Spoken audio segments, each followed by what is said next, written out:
You want the kind of life old money has: calm, secure, respected, the kind of life where you do not have to prove yourself every single day. But the problem is, you are not making decisions the way they do. You may want the clothes, the taste, the confidence, and the quiet luxury of old money. But old money is not really separated by clothing. They are separated by decisions. When your income goes up, you upgrade your lifestyle. When their income goes up, they reduce pressure. You buy status. They buy options.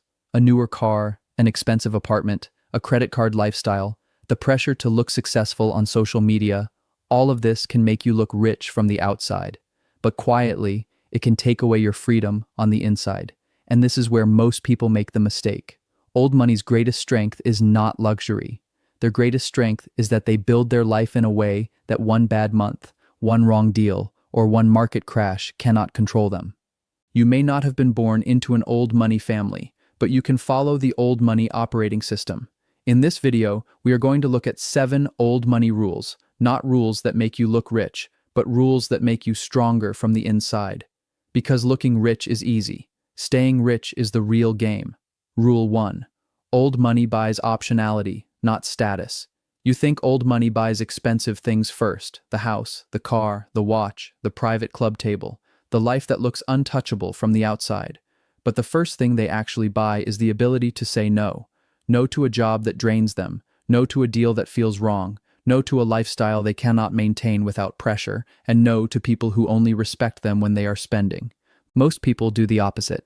The moment their income goes up, their monthly life gets heavier. A better apartment, a newer car, a bigger car payment, a few more dinners out, a vacation that looks good online, and a credit card balance that gets explained away as just this month. And from the outside, it looks like progress. The apartment is nicer, the car is newer, the photos look better, the social life looks more successful. But quietly, freedom is disappearing, because now, before the month even begins, your money already belongs to someone else: the landlord, the lender, the credit card company, the student loan provider, and the subscriptions you barely use but never cancel. You may not be poor, but you can still be trapped. That is the part most people miss. Being trapped does not always look like struggle. Sometimes it looks like a good salary, a clean apartment, a nice car, and no room to breathe. Old money understands this. When their income rises, they do not immediately ask, "How can I look richer?" They ask, "How can I become harder to pressure?" They keep fixed costs lower than they need to. They keep cash available, and they avoid obligations that turn every month into a test, because optionality is not just money sitting in an account. Optionality is the ability to leave a bad job without panic. It is the ability to ignore a social trend without feeling behind. It is the ability to walk away from a bad deal because you do not need it badly enough to betray yourself. Status makes people notice you.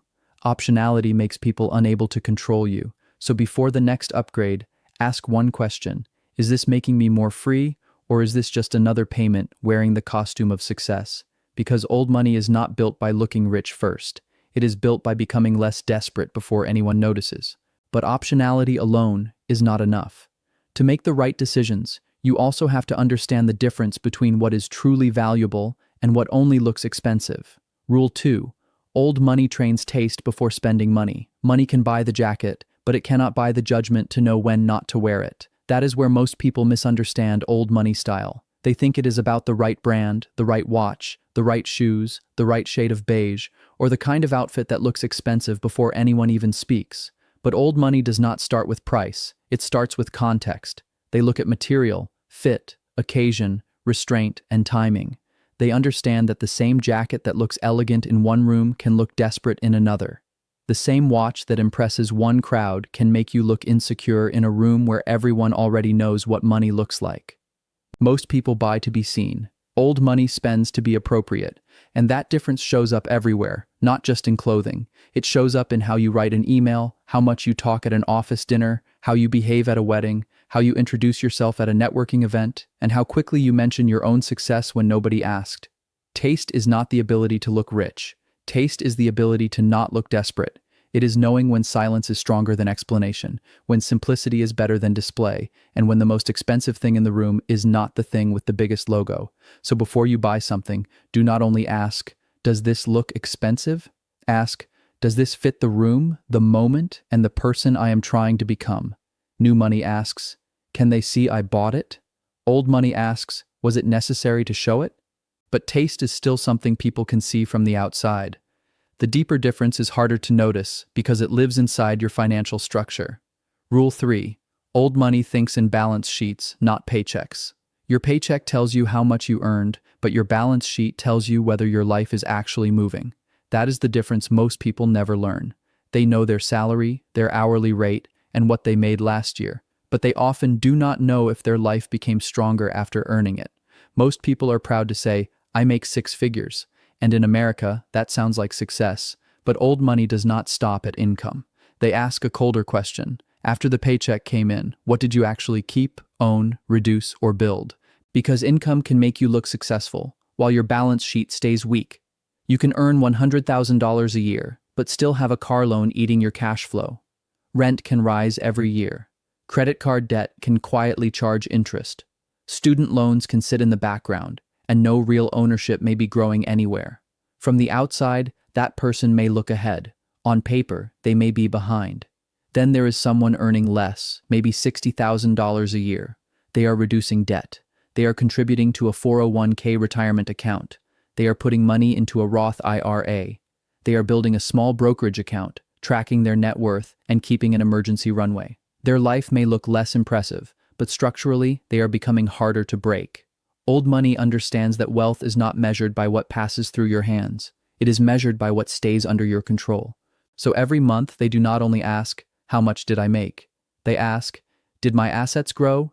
Did my liabilities shrink? Did I buy more ownership? Or did I just buy more lifestyle? That one question changes how you see everything. A paycheck can make you comfortable. A balance sheet makes you harder to break. So if you want to think differently, stop treating income like the final score. Look at your small, personal balance sheet. What is making you stronger? What is keeping you in debt? What is giving your future self more room to breathe? But even a good balance sheet can be destroyed quietly, because sometimes the biggest problem is not what you earn. It is the invisible leaks nobody sees. Rule 4. Old money keeps life cheap where nobody can see it. Old money does not try to look cheap in public. They do not make discipline a performance, and they are not trying to turn every coffee into a moral debate. Their real discipline happens in private, in the parts of life nobody claps for. Most people feel guilty about the visible spending, the coffee, the shirt, the dinner, or the small thing they bought after a long week. But those are usually not the expenses that quietly trap them. The real leaks are bigger, quieter, and much harder to admit. It is the luxury apartment lease that looked manageable at first. It is the $700 car payment that now decides how much freedom you have. It is the insurance that keeps rising. The phone plan that costs more than it should. The gym membership you barely use. The streaming subscriptions you forgot about. The buy now, pay later payments that seemed harmless in the moment. And the credit card interest that keeps charging long after the excitement is gone. That is where life becomes heavy. Old money understands that fixed costs are not just bills. They are promises your future income has already been forced to keep. And the more of those promises you make, the less freedom you have when life changes. A higher salary will not save you if every raise becomes a new obligation. More money can disappear very quickly when your lifestyle has already decided where it will go. That is why old money is careful in places nobody sees. They may spend on quality, health, education, privacy, or useful relationships, but they avoid building a life where every month requires everything to go perfectly. Most people cut the small things they can see. Old money cuts the big leaks nobody claps for. So look at your own life. What is quietly taking your choices every month? What payment would no one notice if you removed it, but you would feel the relief immediately? That is the real win. Not looking disciplined, but becoming lighter. But saving money alone does not make you old money, because some doors do not open with money at all. They open with trust. Rule 5. Old money does not chase rich people. They become safe around them. The fastest way to be rejected by powerful people is to act like you need something from them. Most people misunderstand networking. They think access means getting close to rich people, sending the right direct message, taking the right selfie, showing up at the right party, or finding a way to stand near people who already have what they want. But old money does not treat access like a performance. To them, a network is not a collection of names. It is a chain of trust. And trust is quiet. Powerful people usually do not avoid you because you are not impressive enough. They avoid you because you feel expensive to know. You talk too much. You ask too fast. You make every conversation feel like a transaction. You hear private information and turn it into a story. Someone introduces you to a client, and the next day you are posting about the meeting on LinkedIn like you were invited into a secret room. That is how access disappears. Because when someone introduces you, they are not only giving you an opportunity, they are lending you their reputation. If you behave badly, look needy, overshare, gossip, or make the room uncomfortable, you do not only damage yourself, you damage the person who brought you in. Old money understands this deeply. That is why they value discretion, calmness, usefulness, and restraint. They do not try to be the loudest person at the investor dinner. They do not force every introduction into a pitch. They do not make private things public just to look important. They become the kind of person people feel safe mentioning in rooms where money, family, business, and reputation are being discussed. So if you want better rooms to open, do not start by chasing rich people. Start by becoming safe to introduce. Be useful without being desperate. Be calm without being cold. Keep private things private. Do what you said you would do when you said you would do it. Access is not earned by being impressive. Access is earned by being safe to know. But trust is not only useful for networking. Old money understands something even deeper. Your name is not just what people call you. It is your most silent asset. Rule 6. Old money protects their name before their income. A bad paycheck can be replaced, but a damaged name follows you into rooms you have not even entered yet. That is why old money treats reputation differently from ordinary ambition. Most people look at the money first. A quick deal, a fast client, a trending opportunity, a public moment that could make them look important. If it pays now, they think it is a win. But old money asks a longer question. What will this do to my name? Because your name is not just what appears on your business card, your LinkedIn profile, or a Google search. Your name is what people believe about you when you are not in the room. It is the sentence that gets spoken before you arrive. He does what he says. She can be trusted. He is useful, but careful. Or the opposite, he cuts corners, he talks too much. She is not worth the risk. That silent reputation can open doors money cannot reach, and it can also close doors before you even know they existed. Imagine someone offers you a $10,000 deal. It is fast, clean on the surface, and it would look good this month, but you know the person behind it plays too close to the line. They exaggerate numbers, pressure clients, ignore details, and leave other people to clean up the damage. If you take the money, your income goes up, but your name becomes attached to their behavior. Most people convince themselves it is only one deal. Old money sees the cost hiding behind the payment. That is why they avoid shady partners, dishonest shortcuts, public drama, and cheap attention. Not because they are morally perfect, but because they understand that reputation compounds. Every kept promise adds to it. Every careless decision withdraws from it, and once people quietly decide you are risky, they usually do not announce it. They just stop mentioning your name when better opportunities appear. So before you take the deal, ask, is this only increasing my income, or is it risking my name? Before you post for attention, ask, will this help me 5 years from now, or will it embarrass the person I am trying to become? Income opens the month. Reputation opens the next decade. But even a strong reputation is not enough if your time horizon is too short. Because old money does not only protect what they have today, they build for a future most people are too impatient to wait for. Rule 7. Old money makes time work for them. Poor people are often forced to live month to month. New money tries to win year to year, but old money thinks in decades. That is the real difference. Most people are looking for speed. They want to know which stock is about to run, which crypto is about to pump, which side hustle can make money this month, or which trend can make them rich before everyone else catches it. Old money is not thinking that way. They are not trying to win the next 90 days. They are trying to build a life that is still strong 10 or 20 years from now. That does not mean they know the future. They do not. Nobody does. But they build systems that can survive more than one version of the future.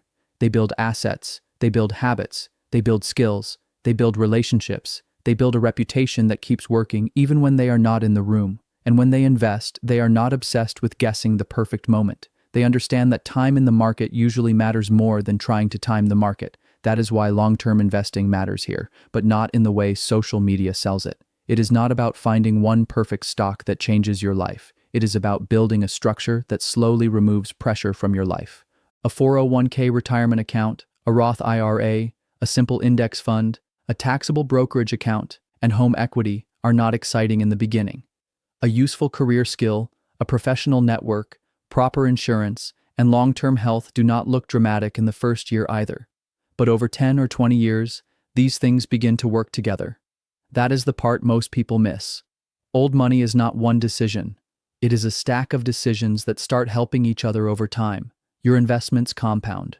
Your reputation compounds. Your skills compound. Your relationships compound. Your restraint compounds. Even your calmness compounds, because every year you are less desperate, you make better choices. So do not measure every decision by how it feels today. Ask what it will do to your future self. Will this decision give me more room to breathe 10 years from now, or will it make me carry more pressure? When your income goes up, do not rush to upgrade the lifestyle first. Upgrade the system. Increase what you invest. Reduce what you owe. Build a stronger emergency runway. Learn a skill that makes you harder to replace. Protect the relationships and reputation that can open doors later. Old money does not predict the future. It builds a life that can survive more than one version of it. And this is where the 7 rules become one system. This was never really about dressing like old money or trying to look like you belong in their world. It was about learning how they make decisions so your life becomes stronger before it becomes louder. So the system is simple. You stop choosing status and you start choosing options. You stop judging your life by the paycheck, and you start looking at the balance sheet. You stop chasing rich people, and you become someone they can trust. You stop looking for fast money, and you start making time work for you. You may not have been born into old money. You may not have a family name that opens doors, or a trust fund waiting in the background. But from today, you can start making decisions the way old money makes decisions. So before the next car payment, think. Before the apartment upgrade, think. Before the quick deal, think. Before the public post that could damage your name, think. When your income rises, do not only upgrade your lifestyle, upgrade your freedom. A rich-looking life is often just a rented costume. Real wealth is the foundation underneath it. Rich-looking is standing in the light. Living like old money is building something that does not break when the light goes out. Because wealth does not begin when people see what you bought. Wealth begins when your decisions stop letting life break you so easily.